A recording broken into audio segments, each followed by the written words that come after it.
Just want to remind you guys, this episode is presented by PrizePicks. Download the app today. Use the code JUICE to get $50 instantly after you play your first $5 lineup.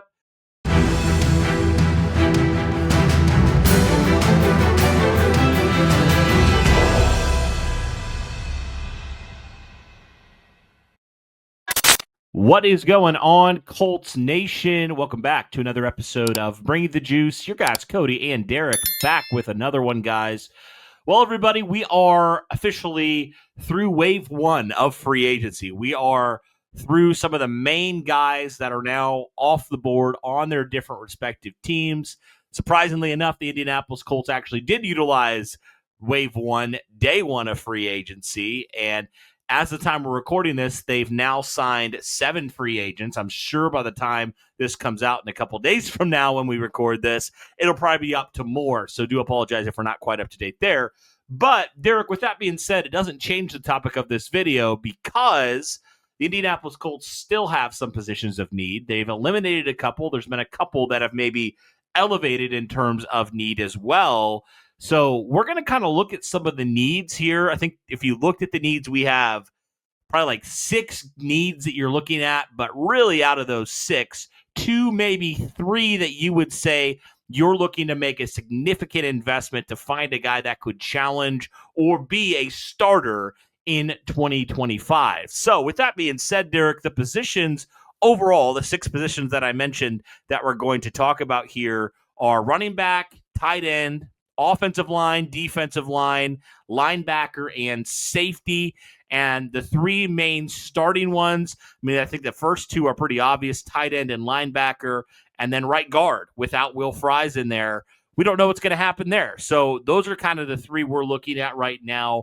So I thought we could maybe start with those 3, Derek. Let's start with the main ones here and talk about this idea of should the Indianapolis Colts look to address these remaining positions in, the remainder of free agency, or should they look potentially to do the draft, or for some of these positions, should they look to still double dip in both aspects, in both avenues? So with that being said, let's start with tight end, Derek. The Indianapolis Colts have not done anything at tight end as of right now.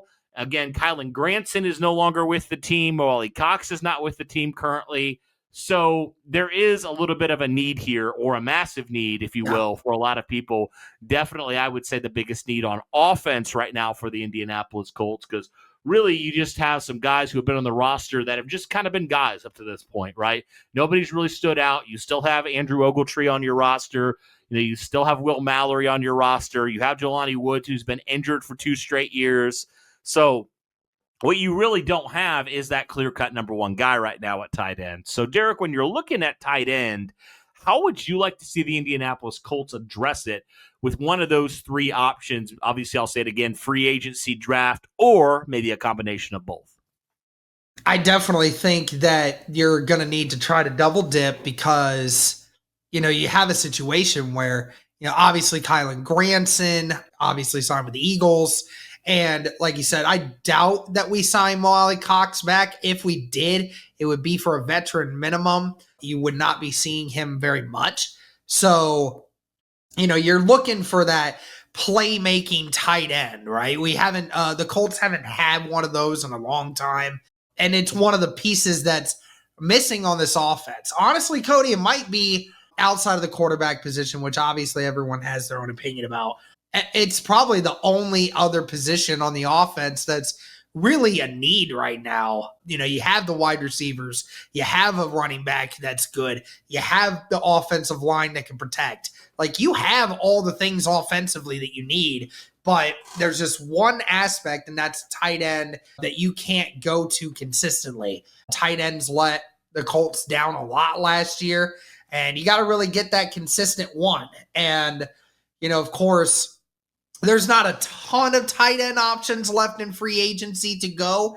There is a few options for trade. We do have to remember that. Michael Mayer is still a name that a lot of people are bringing up. And I know that Dallas Goedert has been in talks of trades. The Eagles are willing to trade him out. And obviously with the signing of Kylan Granson, that just kind of more confirms that the Eagles are willing to move on from Dallas Goedert, that could very well be a option. But I do get a little bit concerned with how much money it would cost you. Do feel that you could actually spend a little bit more of that money in a younger tight end, but a tight end that is also, again, this is such a star-studded tight end group in the draft. It would be very, very naive of the Indianapolis Colts to not acquire a tight end in this draft class for as many good ones as there is. And maybe even two with how deep this class is. I mean, honestly, I wouldn't Yeah. be shocked at all. But I think you're right. I think I would like to see them double dip. There's a couple guys on the market, like you said. Tyler Conklin, I think, would be a solid name for the Colts to add at tight end. And then the couple two you mentioned they could trade for. But if not, I do think, it has to be primarily focused in the draft. That's where you're going to get your guy long term. He's going to be your guy starter, the guy that you really hope can be that player for the very long future to build alongside Anthony Richardson or the quarterback next year if he doesn't work out. So you need a tight end. I mean, we see some of the best young quarterbacks. What do? They give him tight ends, right? How helpful have those guys been to some of these quarterbacks when they're coming in, as these young starters, first-time guys, or they're still early on in their career. They get a really good tight end that really has helped elevate their game. I mean, you could point to so many guys, but yeah, I do think tight end's the biggest need on offense by far, especially, like you said, offensive line. Even though you did lose Will Fries, you made a pretty significant investment last year in the draft, so you have some players available that can jump in there. But when you're talking about the other thing on the offensive line, let's just go right there, Derek, talk about right guard, right? Because Matt Gonzalez is a guy that you drafted last year. He played primarily tackle. I remember around the time when the Colts drafted him, we were asking the question, could he potentially, slot down to guard and compete with Will Fries? And obviously he stayed at tackle. Will Fries went on to have a really good season before getting injured. And actually, even when Will Fries went down, Derek, the Colts did not move Matt Gonzalez over to right guard, right? They kept him at right tackle, and they went and got a couple guys like Mark Glowinski and a few others. So I do kind of wonder, are they going to do that, especially with the consideration of Braden Smith? He's been injured, and also he's on his last year of his contract. So do you want to move him to guard and then back to tackle next year? I don't know what the answer is on that. But specifically when you're looking at right guard, Derek, what would you like to see the Indianapolis Colts do? Because there's still a good amount of names here that could be some solid additions at right guard in free agency. And there's also potentially some guys in the draft that you could add as well. I'm not thinking, a round one guy, but there could be some offensive linemen you could add in there to really compete with Gonzalez or whoever they want in there to compete at right guard. So what are your thoughts on how the Colts should address it here? Yeah, so as it currently stands, you think Matt Gonzalez is going to move to the right guard position, which he did play a little bit of in college. So I could see that sort of situation, Matt Gonzalez moving to the right guard. He's had to move a lot of different places last year, Cody, with a lot of the offensive line injuries that we were having a problem with. And, he did very well of being able to move from one place to another and, continue to be at a decent level player. So, and my confidence in him being able to be the right guard for the foreseeable future, I do have that confidence. But, you never know if that is truly indeed the case. Still looking, to put offensive line in general as depth pieces, right? But, again, finding that answer at right guard. Is it Matt Gonzalez? Is it a free agent in this class still? Or is it someone in this draft? A name that kept getting brought up a lot, Cody, was Armand Membu from Missouri. Was one of the bigger names in the combine as well because, he's so big, but at the same time, he's freaky athletic for his size. So, he's one of the most interesting prospects in this offensive line class for the 2025 draft. So, do you take a chance on that or do you take another guard or something in the second round? There's a lot of options for the Indianapolis Colts. And I just would love to actually know I would love to know what Chris Ballard's thinking on that, because if I had a better understanding of where the Colts were at that moment, then I would much more understand it. But obviously, they're not going to tell their hand. I guess we'll just have to find out, Cody, as free agency goes on, if they sign anyone, and then we can come to more conclusions then. As we said, guys, today's episode is sponsored by PrizePicks. Now, what is PrizePicks? PrizePicks is the largest daily fantasy sports platform in North America. Instead of battling against thousands of other players across platforms, you're basically picking 2 to 6 player stat projections, and you're choosing more or less on those stat projections to be able to watch those winnings roll in. It's very easy. Do you guys want to play along at some of PrizePicks' favorite players like rapper Meek Mill and UFC fighter Sugar Sean O'Malley? Well, if you guys sign up today, you can find the community plays under the promos tab of the app to view the entries of some of the biggest names on the platform and be a part of that as well. You can now win up to 100 times your money on PrizePicks with as little as 4 correct picks. You can turn $10 into $1,000 just like that with NBA, NHL, and college basketball entries today on PrizePicks, America's #1 fantasy sports app. Like a lot of other things, guys, they also offer injury insurance, so your entries stay in play even if one of your players gets injured. So if someone exits the game in the first half and does not return in the second, that player projection won't count against you, and the rest of your entry stays live. So it's great bounce back for that one. What I love about the app as well, guys, is it's not just sports like NBA, NHL, football, and tennis, and baseball, and all these other things, but there's also a lot of others that go into it as well. If you like to place entries on video game situations like Call of Duty, CS2, Apex, if that's something that appeals to you, there's a wide variety of sports and video games and everything else that you can place entries on. And I love how expansive it is. Even just looking at the NBA, there's entries you can make with turnovers, with points. You can do combo deals, dunks, field goals attempted, all of these different things. So there's just so many different ways to make money off of these entries. Be sure to download the app today and use the code JUICE to get $50 instantly after you play your first $5 lineup. I mean, I would say primarily draft for me in the same ways, because it's going to be cheaper. You're going to get a guy long term. You have question marks on the right side of your line about, who's going to be the guys moving forward. You're going to have to pay Bernard Ryman coming up here pretty soon. So, I don't know. I think if they signed a free agent, it would be probably a pretty low term type of deal. Like, it'd be pretty cheap, all things considered, in my mind, if you go and, sign a guard like a Will Hernandez or something like that, guy that would probably come very cheap, but would just add some competition in there.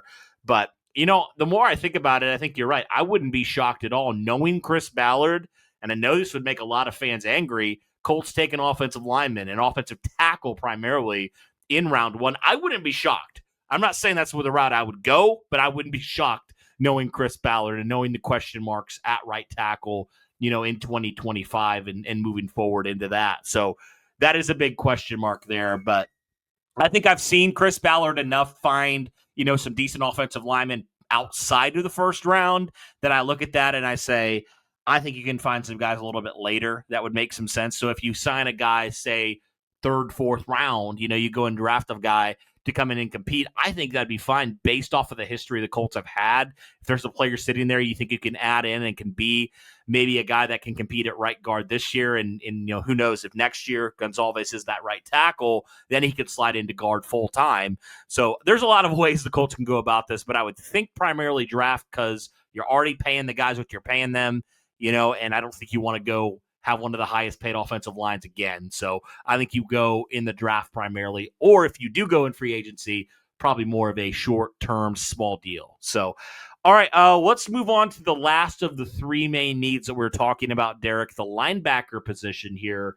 And this has been one that, I know a lot of us talked about the idea of the Colts going and signing a guy like Dre Greenlaw in the offseason. And obviously the Indianapolis Colts went primarily focused on their secondary, haven't done anything at linebacker. You lost Grant Stewart to free agency. You do have Jalen Carlisle still there at that weak side linebacker position. He played some solid snaps for you, but again, he's still learning the position, Derek. This is only his second off season being an actual linebacker. Remember, because he came in as a safety and he had to learn linebacker. So when you're looking at this position, Derek, this is a position that I feel like the Colts have had some opportunities to find some really good players in the past at linebacker. But if you're looking at it right now, competing with Jalen Carlisle for that weak side linebacker position, which route are you going and why? I mean, I'll be completely honest, Cody. I know that a lot of people are saying, like, you want to try to go with a veteran guy, get somebody in here that knows a thing or two about it.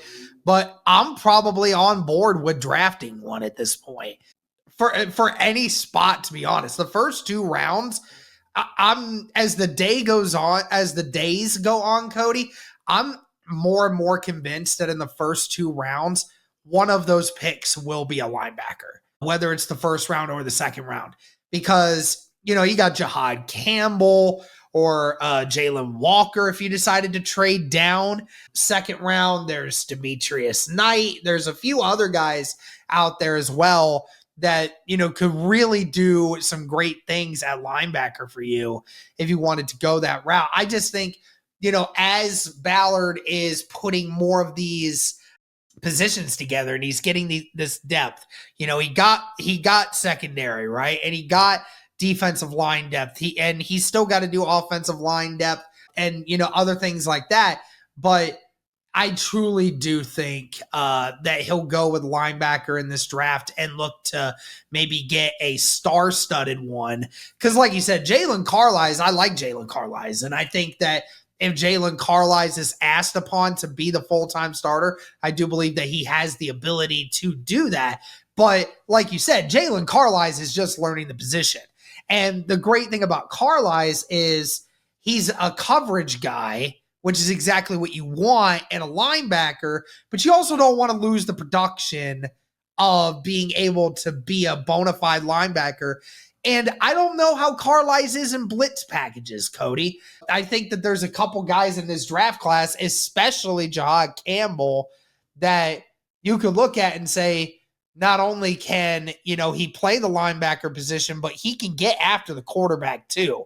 So I do think it's one of those few positions. And because I know you'll bring it up, Ballard has done a great job in his career of, getting linebackers. Now, albeit the majority of the time they're in the later rounds and they've come to do some great things.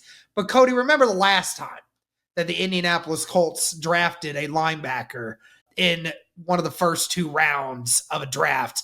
It was named the worst pick of the NFL draft, and he was on his way to an NFL Hall of Fame career before the injuries took over, and that was obviously Darius Leonard.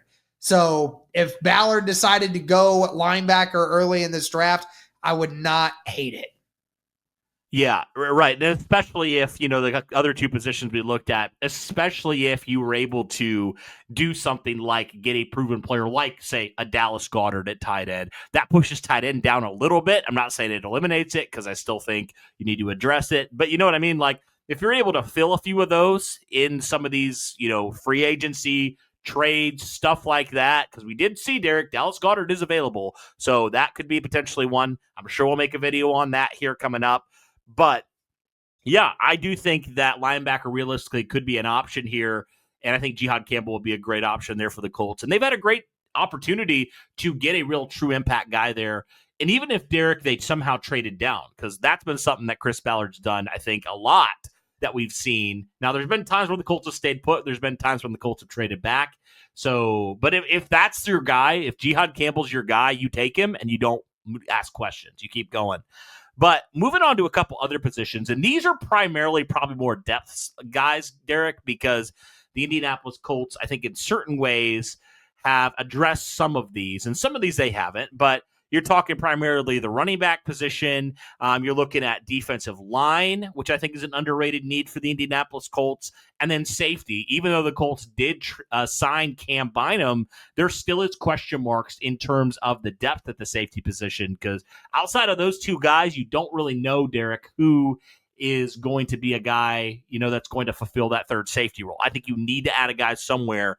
But when looking at running back, we've already seen the Indianapolis Colts utilize free agency. So I would assume, Derek, that would be a draft need for the Indianapolis Colts there. I don't see them signing somebody else there, because I do think that they have a solid option there behind Jonathan Taylor right now. And then when moving on to the defensive line, this is one, Derek, that I also could see the Indianapolis Colts going primarily heavily draft at. We've seen them do this a lot in the past. There's a lot of questions at defensive end, especially, right, with the future of that. I mean, Latu is the only guy under contract after this year. And then you look at the interior of that defensive line outside of your two starters. I know you signed Neville Gallimore, but Derek, we saw it last year. Whenever Buckner or Grove were in there, it was horrendous. It was terrible. I mean, the depth was so bad. And you've released your two guys that were your primary depth, or you've not re-signed them. And there's an option here, Derek, for the Indianapolis Colts to potentially go a lot on this defensive line. But when you're looking at defensive line, what would you say you would like to see the Colts do primarily? We can talk about both these positions, on the interior and also on the edge. Obviously, you have to get some interior defensive line help because, again, once you move DeForest Buckner and Grover Stewart, there isn't much else after that. And the great thing is this is a very deep interior defensive line group for this 2025 class.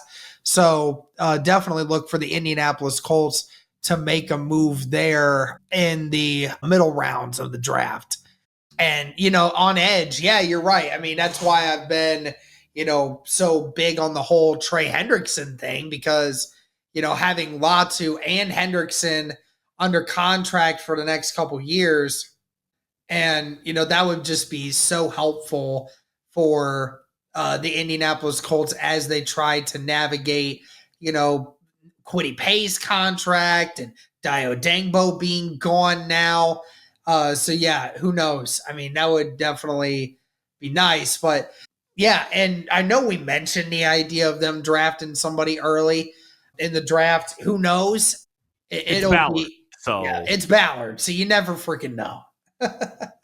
He loves his defensive linemen, man. I can't blame him. I mean, it feels like whenever you feel like you have enough edge rush, you don't. You don't ever have enough edge guys. So, yeah, I wouldn't be shocked there at all. And there could be some guys available, Derek. If some guys fall, there could be some guys there at pick 14 for Indianapolis that could make some sense for them. There's a lot of guys here. You talk about Pierce from Tennessee, the two Georgia guys. I know there's the other guy. Oh, what's his name? The smaller school guy out of Marshall. What's his name? Do you remember? I can't think of it right now. Mike Green. Thank you. Yeah. So, I mean, I know some people don't like that one, but all that to say, there's some options there at edge if the Colts want to go that route. And I wouldn't hate it, to be honest with you. I know some people would, but I wouldn't hate it because you don't have a foreseeable future at that position outside of Latu. So that's a position I think you need. If you're wanting to get ahead of it right now, you go and sign a guy that you go draft a guy at 14 that, yeah, he may not be a starter, but not down the line next year, he might have a big time role for you. So we'll see on that. But then looking at Derek, we talked about the safety position. Now we've obviously already seen the Indianapolis Colts, address it in a big way in free agency. But how would you like to see them address it for that backup third safety position and just overall for depth purposes?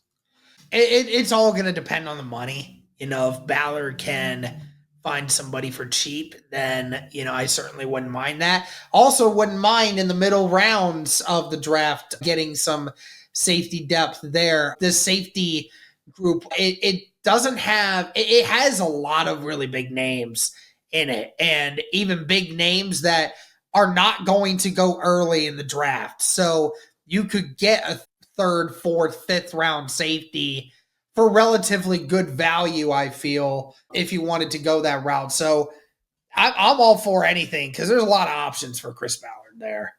Yep, absolutely. Well, guys, let us know your thoughts in the comments down below. What would you like to see the Indianapolis Colts do with these remaining needs? Would you like to see them dive more into free agency with some of these guys? Would you like to see them trade for somebody? Would you like to see them potentially go in the draft for some of these needs? Let us know all those things in the comments down below. But guys, that'll do it for this one. Thank you so much for tuning in. We greatly appreciate it. And as always, guys, go Colts.